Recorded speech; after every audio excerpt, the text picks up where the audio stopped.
Everyone, मैं आशा करती हूँ आप सभी ठीक होंगे। मैं काजल धामी आप सभी का स्वागत करती हूँ आपके अपने चैनल पीपल टीचर में। यूपी टीजीटी पीजीटी की 2022 की भर्ती आप लोगों के सामने आ गई है, जिसका एडवर्टीजमेंट हम लोगों के सामने कल ही यहाँ पे रिलीज़ हुआ था। आज के इस वीडियो में हम लोग डिटेल में इस भर्ती के बारे में चर्चा करेंगे कि इस भर्ती में आपका एग्ज़ाम पैटर्न क्या रहने वाला है, साथ ही साथ आपकी क्या योग्यता होनी चाहिए अगर आप इस पेपर में अपेयर होना चाहते हैं। इसके अलावा सिलेबस क्या रहेगा और आप लोगों को कब से लेकर कब तक इस भर्ती में फॉर्म फिल करने के लिए समय दिया गया है। तो चलिए वीडियो शुरू करें। मैं आशा करती हूँ कि इस वीडियो को देखने के बाद आपके सभी डाउट यहाँ पे क्लियर हो जाएंगे। अगर आपके कोई डाउट रह जाते हैं तो आप कमेंट सेक्शन में कमेंट करिएगा, मैं वहाँ पे आप लोगों के कमेंट का रिप्लाई करूँगी। तो चलिए वीडियो शुरू करें। सबसे पहले तो यहाँ पे ये जो हमारी यूपी की टीजीटी पीजीटी की भर्ती आई है, इसको जरा हम डिटेल में समझते हैं कि आपके कितने पदों के लिए ये भर्ती आई है और साथ ही साथ इन दोनों में क्या मेजर डिफरेंस है। तो देखिए, सबसे पहले अगर हम यहाँ पे टीजीटी की बात करें तो देखिए टीजीटी में जो आपके कुल पद यहाँ पे आपके दिए गए हैं वो 3500 के आसपास दिए गए हैं। और जैसे कि हम लोगों को पता है कि टीजीटी की जो भर्ती होती है ये अलग अलग विषयों की होती है और सबसे ज़्यादा जो हम लोगों को भर्ती देखने को मिली है वो यहाँ पे अंग्रेजी यानी कि इंग्लिश विषय के लिए देखने को मिली है। इसके अलावा ये जो आपके पद हैं इसको यहाँ पे दो अलग अलग भागों में यहाँ पे विभाजित किया गया है, बालक और बालिकाओं में। तो देखिए, ये जो बालकों की भर्ती है यहाँ पे अगर आप संख्याओं में देखेंगे तो आपको थोड़ा सा ज़्यादा दिखेंगे। थोड़ा क्या, यहाँ पे लगभग 3000 जो पद है वो यहाँ पे बालकों के लिए हैं और बालिकाओं के लिए यानी कि गर्ल्स के लिए यहाँ पे 300 के लगभग। पर यदि आप एडवर्टीजमेंट को ध्यान से पढ़ते हो तो उसके अंदर ये बताया गया है जो बालिका हैं, जो गर्ल्स हैं यहाँ पे, वो बॉयज़ यानी कि बालकों के पदों पे भी यहाँ पे नियुक्ति के लिए यहाँ पे आवेदन भर सकती हैं, जबकि जो बालक हैं वो बालिकाओं के पद के लिए यहाँ पे नियुक्ति के लिए आवेदन नहीं भर सकते। तो देखिए, इस पॉइंट को आपको यहाँ पे क्लियर होना चाहिए कि जो बालिका हैं वो यहाँ पे बालकों के पदों के लिए भी यहाँ पे आवेदन भर सकती है। इसके अलावा अगर हम यहाँ पे प्रश्नों की संख्या की बात करें टीजीटी की तो देखिए एमसीक्यू में आपके प्रश्न आएंगे और ये जो प्रश्न हैं आपके यहाँ पे 125 यहाँ पे प्रश्न पूछे जाएंगे। इसके अलावा हम लोगों को कुछ और बेसिक चीज़ यहाँ पे पता होनी चाहिए। आपके जो आवेदन भरे जाएंगे वो आज से यानी कि 9 जून से लेकर 9 जुलाई 2022 तक यानी कि पूरे 1 महीने का समय हमें दिया गया है। 1 महीने के अंदर आप यहाँ पे फॉर्म फिल करिए। इसके अलावा ये जो परीक्षा होगी हमारी कैसी होगी, पेन पेपर परीक्षा होगी यानी कि ऑफलाइन मोड पे परीक्षा होगी। इसके अलावा आपकी जो न्यूनतम आयु यहाँ पे दी गई है, एज यहाँ पे दी गई है, वो यहाँ पे 21 वर्ष दी गई है और अधिकतम आयु यहाँ पे नहीं दी गई है, यानी कि आप कभी भी ये फॉर्म फिल कर सकते हैं। यहाँ पे कोई एज लिमिट हमें यहाँ पे नहीं दिया गया। तो देखिए, ये कुछ इंपॉर्टेंट पॉइंट है, आवेदन कब से होंगे। इसके अलावा जो पेपर है वो ऑफलाइन मोड पे होगा और साथ ही साथ आपकी जो मिनिमम एज रखी गई है यहाँ पे 21 वर्ष रखी गई है। इसके अलावा टीजीटी की हम चर्चा यहाँ पे कर रहे थे, तो देखिए टीजीटी में जो आपको पेपर कंप्लीट करने के लिए जो समय दिया जाएगा वो यहाँ पे 2 घंटे का समय हमें यहाँ पे दिया जाएगा। इसके अलावा अगर हम कुल अंक की बात करें तो देखिए यहाँ पे आपकी 500 अंकों की ये परीक्षा है, ये टीजीटी के लिए। इसके अलावा जो प्रत्येक प्रश्न होगा, एक एक क्वेश्चन होगा, वो 4 अंकों का होगा। इसके अलावा आप लोगों का एक मेजर डाउट ये रहता है कि क्या इस परीक्षा में कोई नेगेटिव मार्किंग है। तो देखिए, इस परीक्षा में कोई भी नेगेटिव मार्किंग नहीं है। इसके अलावा यहाँ पे जो बीएड है वो यहाँ पे अनिवार्य किया गया है। इसके साथ साथ आप लोग एक और डाउट यहाँ पे पूछते हो कि हम लोग बीएड में यहाँ पे अपेयरिंग है, फाइनल सेमेस्टर में है या फिर हम सेकेंड ईयर में है, क्या हम यहाँ पे अप्लाई कर सकते हैं। तो देखिए, बीएड की जो डिग्री होगी वो यहाँ पे आपकी कंप्लीट होनी चाहिए, तब जाके आप इन पोस्ट के लिए एलिजिबल माने जाओगे। इसके अलावा टेट या फिर सीटेट यहाँ पे नहीं मांगा गया है, ये सबसे अच्छी बात है।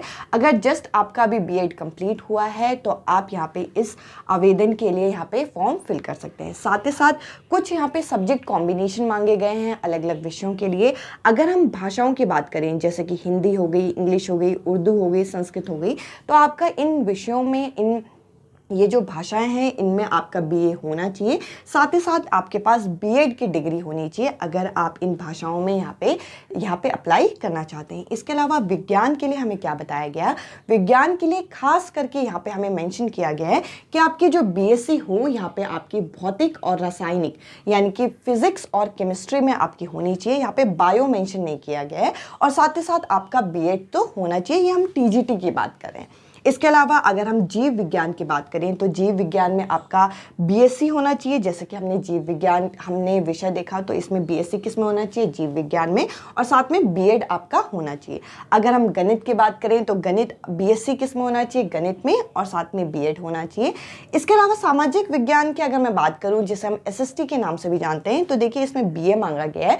अब कैसे मांगा गया है, यहाँ पे इतिहास, नागरिक शास्त्र और भूगोल या फिर अर्थशास्त्र, ये 4 अलग अलग विषय हमें दिए गए। इनमें से आपके ग्रेजुएशन में आपके कोई 2 विषय का कॉम्बिनेशन बनना चाहिए, कोई भी 2 विषय का कॉम्बिनेशन बन सकता है, साथ में आपका बीएड होना चाहिए। तो देखिए यहाँ पे सिर्फ और सिर्फ लिखित परीक्षा है हमारी टीजीटी पोस्ट में, इसमें कोई भी इंटरव्यू नहीं है और कोई भी नेगेटिव मार्किंग नहीं है। अगर हम पीजीटी परीक्षा की बात करें तो देखिए पोस्ट ग्रेजुएशन के लिए सबसे पहले तो बीएड जो है वो आपका नहीं मांगा गया है, ना बीएड ना सीटेट। तो देखिए बीएड नहीं होगा तो वैसे भी सीटेट तो वैसे भी नहीं होगा, तो यहाँ पे बीएड नहीं मांगा गया है।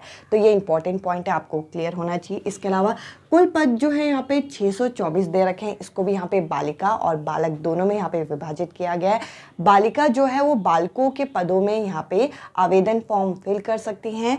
और इसके अलावा यहाँ पे अगर आप लोगों का डाउट होगा कि हम एक से ज़्यादा विषय के लिए यहाँ पे एलिजिबल है तो हम क्या करें, तो आपको अलग अलग फॉर्म भरने होंगे। और फॉर्म भरने के लिए यहाँ पे जनरल और ओबीसी को 750, ईडब्ल्यूएस को 650, इसके अलावा यहाँ पे एससी को यहाँ पे 450 और एसटी को यहाँ पे 250 यहाँ पे हम लोगों को फॉर्म की ये जो आपकी फ़ी है ये रखी गई है।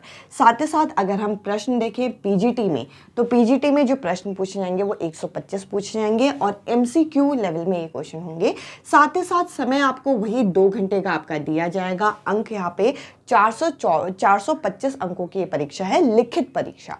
इसके अलावा प्रत्येक प्रश्न जो होगा 3.4 मार्क्स का होगा। अब देखिए पीजीटी में आपको ये चीज़ समझना है, आपका जो सिलेक्शन है वो सिर्फ और सिर्फ लिखित परीक्षा में नहीं होता। लिखित परीक्षा के साथ साथ इंटरव्यू और कुछ विशेष योग्यताएं यहाँ पे देखी जाती है। जैसे कि लिखित परीक्षा जो होगी वो आपकी कितने की होगी, वो आपकी 425 अंकों की होगी, जिसमें से आपका 85% यहाँ पे जुड़ा होगा, यानी कि 425 आपका 85% माना गया है। इसके अलावा इंटरव्यू से यहाँ पे 10% लिया जाएगा, जबकि टीजीटी में कोई भी इंटरव्यू नहीं है। तो देखिए इंटरव्यू का 10% लिया जाएगा, यानी कि ये भी कितने अंक का, ये भी 50 अंक का। और जो विशेष योग्यताएं हैं तो देखिए यहाँ पे अगर आपके पास डॉक्टरेट की डिग्री है, इसके अलावा अगर आपने एमएड कर रखा है या बीएड कर रखा है, देखिए बीएड यहाँ पे नहीं मांगा गया, बट अगर किसी कैंडिडेट ने बीएड किया है तो उसको 1 पॉइंट मिलेगा यहाँ पे, अगर आपने एमएड किया है तो 2 पॉइंट मिलेगा।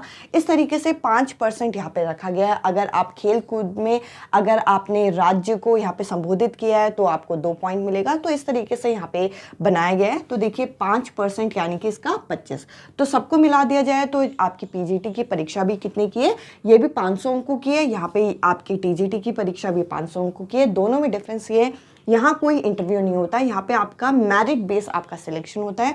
यहाँ पे आपका लिखित इंटरव्यू और कुछ विशेष योग्यता मांगते हैं और इसके बाद आपका 500 अंकों की एक कुल परीक्षा बन जाती है और साथ ही साथ यहाँ पे भी आपका मेरिट बनता है।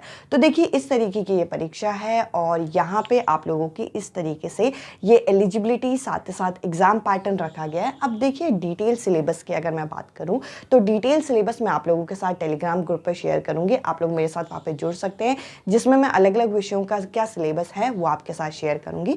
अगर आप मुझसे पूछें कि प्रिपरेशन किस तरीके से करनी है या फिर आपको शुरुआत कहां से करनी है, तो देखिए जैसे कि हमें पता है कि ये जो भर्ती है ये आपकी यूपी स्टेट की निकली है और जब भी कभी भी आपकी स्टेट की भर्ती निकले तो आप जो स्टेट की जो एससीईआरटी है, एससीईआरटी की किताबें हैं उसमें से आप क्या करिए 6 to 8 का कंटेंट आप अच्छे से पढ़ लीजिए। और साथ ही साथ अगर आप देखिए तो पीजीटी जो है और टीजीटी जो है वो आपका क्या होता है, ये आपका ग्रेजुएशन के बाद और पोस्ट ग्रेजुएशन के बाद होने वाली परीक्षाएं होती है। तो देखिए इनमें क्या है कि आपका सिलेबस बहुत ज़्यादा वास्ट होता है। तो आप पहले तो क्या करिए एससीईआरटी जो यूपी में चलती है, जो गवर्नमेंट स्कूल में चलती है, उन किताबों से आप अपना कंटेंट अच्छे से रेडी कर लीजिए। अगर मैथ्स करना है तो मैथ्स, साइंस करना है तो साइंस, सोशल साइंस करना है तो सोशल साइंस। साथ ही साथ आप प्रीवियस ईयर पेपर देखिए और आपको पता चलेगा कि किस टॉपिक से क्वेश्चन आए, उन टॉपिक के आप नोट्स बनाएं ताकि आप अच्छे से अच्छा यहाँ पे स्कोर कर पाएँ।